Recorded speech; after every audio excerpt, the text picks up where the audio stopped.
And it occurred to me, as I noted earlier this morning, that a lot of countries are currently reminding the United States of America of all the things that the United States of America is supposed to be. And I wonder whether events here this morning, and of course prior to this morning, because Peter Mandelson's career is effectively over and Andrew Mountbatten-Windsor is currently in police custody, and yet in the United States of America and in Donald Trump's regime, the rock that was thrown into the pond by the latest tranche of revelations in the so-called Epstein files has, well, the ripples haven't really reached anywhere. Are we showing the United States the way, do you think? Well, I think it is a pretty extraordinary moment, James. I mean, when a country with an unwritten constitution that does everything sort of by custom and practice and tradition teaches a lesson about accountability for alleged activities to a country that has a much vaunted constitution all written down in black and white that is supposed to contain all of the necessary checks and balances to keep a democracy ticking over. I mean, that's quite a moment here today, and you absolutely are right to make that point about the news from South Korea as well, because when I woke up this morning, at a first glance, the New York Times news flash about South Korea was just ahead of the news flash about the arrest of Andrew Mountbatten-Windsor. And yet, down at the White House there, over the cornflakes and the bacon and eggs this morning, absolutely no one is wondering about the possibility of unmarked cars from the FBI rolling into the White House driveway so that the President of the United States or any figures within his inner circle and entourage might find themselves helping police here with their inquiries. The President settling in for a very busy day. I'm sure the White House will say something at some point. He may well take to social media about the events befalling Andrew Mountbatten-Windsor and let us know what his viewpoints are on those. But look, it is an extraordinary moment when what is a quintessentially American story, the story of Jeffrey Epstein and his unbelievable ability to beguile the wealthy and powerful, bring them into his inner circle, many of them now facing questions about what they knew about his criminal activities. And the only people here on this side of the Atlantic that so far have taken any kind of fall for it are those who have either voluntarily resigned from their multi-million-dollar positions at Goldman Sachs, like Barack Obama's former White House counsel, Kathy Rumela, or the man who until yesterday was leading the Hyatt Hotel empire, who stepped down because of revelations about his ties to Jeffrey Epstein. I mean, in terms of criminal activity and the possibility of charges against people, there's absolutely nothing on the horizon here. And there won't be for a good long while, because the White House is reasonably facing allegations that if there are incriminating materials in the possession of a Department of Justice that was only traditionally independent and not constitutionally indepent, so Donald Trump was able to eviscerate and incinerate its independence, that Department of Justice is going to keep hold of those documents. Well, I've said it before and I'll say it again. And actually, Emily quoted the Ernest Hemingway line earlier, first gradually, then quickly. And I'm thinking about the incineration that you've just described, the speed with which these checks and balances have been completely, well, not even undermined, have been completely destroyed. Beyond that, for my listeners here in the UK, where is the story? Where is the Epstein story in both the media agenda, given that much of it is now controlled by allies of Donald Trump, or rather courtiers, billionaire courtiers in the court of Donald Trump? Where is the story in the current affairs agenda and in the public consciousness?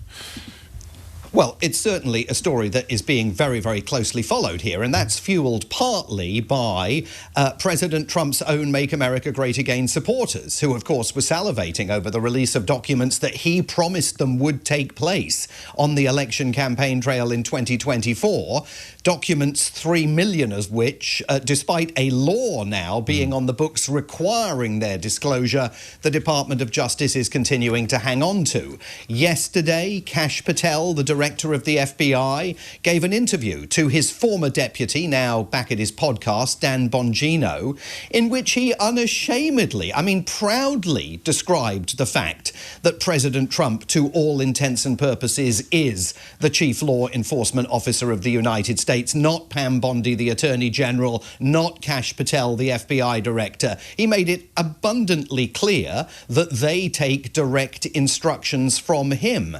And when you look at efforts to try and get to the bottom of what Donald Trump's relationship and friendship with Jeffrey Epstein may or may not have been about, we are seeing pleas to the media to do the spade work. Congressman Ted Lieu, a prominent Democrat from California, said earlier this month that the Epstein files contain allegations that President Trump raped and threatened to kill children. And he urged the media to go and look into those allegations because Congressman Lieu knows that it's only going to be the media now that is left to do that work, given that the independence of the Department of Justice has been completely pierced and set aside by the Trump administration. Of course, the media is in pieces here as well. Yeah. CBS, the BBC's media partner in the United States, now a pro-Trump bending the knee organization. The Washington Post, an absolute shadow of its former self as it lumbers towards an inevitable date with bankruptcy, I think it's fair to say. So, look, you're just not going to find the traditional guardians of constitutional probity here engaged in the actions that would be required in order to prove whether any of those allegations are worthy of criminal investigation. And we've marked on a few occasions that any limits on the lying now have gone the way of everything else. We've descended much further than mere alternative facts or fake news, because Trump not even confining himself to ignoring the contents of the files, but claiming that he is somehow exonerated by precisely the papers and documentation that Ted Lieu is referring to when he accurately reflects some of the allegations that are made in what appear to be some of the documents that have been released. It's insane. And but just before I forget, I did watch some of that interview. I don't normally, between Kash Patel and Dan Bongino, and there was a moment in it that really brought home the words of a wiser man than me about administrations never announce that they are becoming or have become fascist.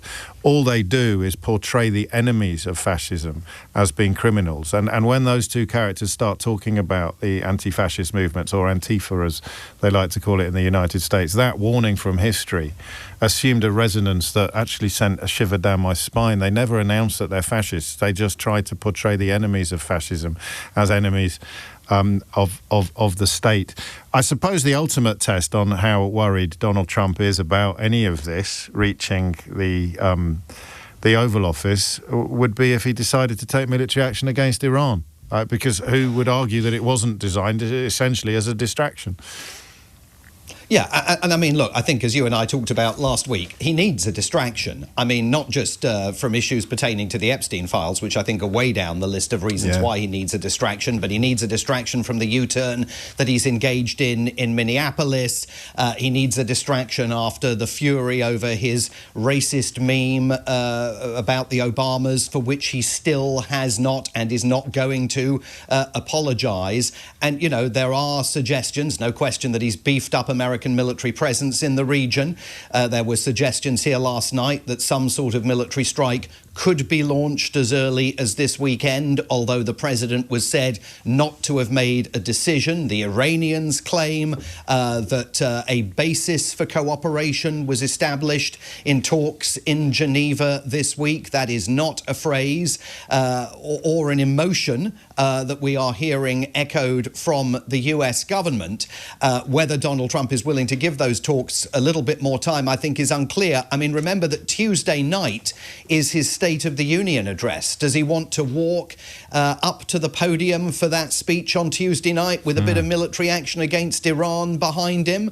If it went well, that military action, he might certainly think that would give him a bit of a fillip as he walked into the chamber next Tuesday. But look, I think it's unclear which way he's going to go. Just briefly on that interview between Kash Patel and Dan Bongino, the fascinating thing about that is the extent that they're so comfortable with one another because they're old muckers and they're former colleagues, that is why Kash Patel sort of is ready to luxuriate in saying things that under normal circumstances an FBI director would hesitate to put into the public domain. It's extraordinary. All right, it's got a big curious combination of impunity and idiocy. A quick word, if you would, on why Trump keeps doing the hokey cokey with regard to the Chagos Islands. A lot of people in this country could be forgiven for not knowing what is going on there because various charlatans and traitors continue to celebrate Donald Trump's dishonesty with regard to this deal that was struck by the current government as a consequence of negotiations opened by the last government. But the ceding of the islands to Mauritius with the lease for the island where the American air base is a consequence of international law, fears about Chinese threats to sovereignty regarding territory elsewhere in the region, and even Brexit. If you do the homework and the hard digging into what is actually going on here, facts cease to matter to people keen to attack Keir Starmer. But the last time Donald Trump spoke on the subject, he was acknowledging that the British government had actually struck the best deal available. Overnight, he's decided to start taking pot shots at that again. That can't be a very effective distraction from anything for the American public. So why do you think he's doing it?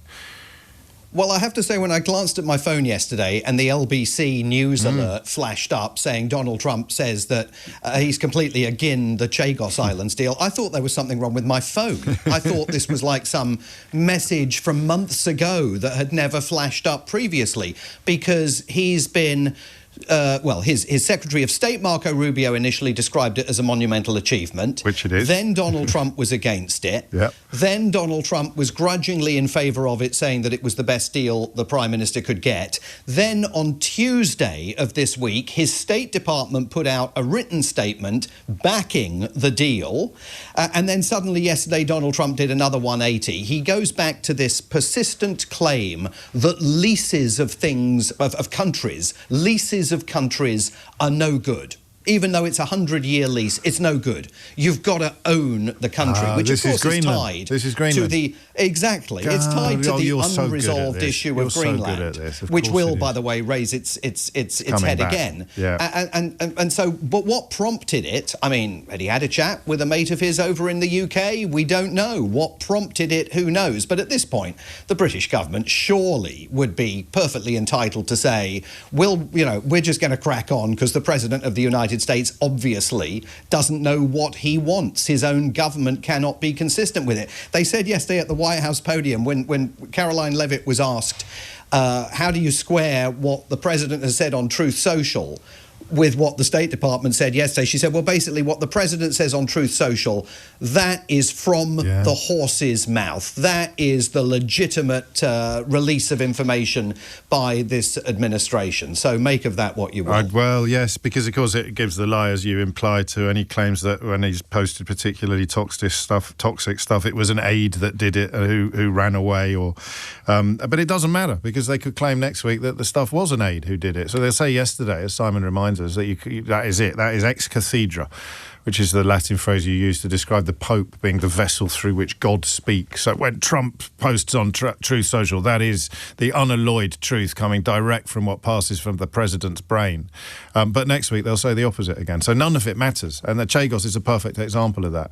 An awful lot of people in British politics and media who would do well to simply make the vaguest effort to understand the background to that story and that treaty. I wouldn't expect Nigel Farage to do so because he is, by definition, somebody who manipulates he just fibs through his teeth. But the rest of the people in my profession would do very well to dig a little deeper into precisely what has happened with regard to the Chagos Islands.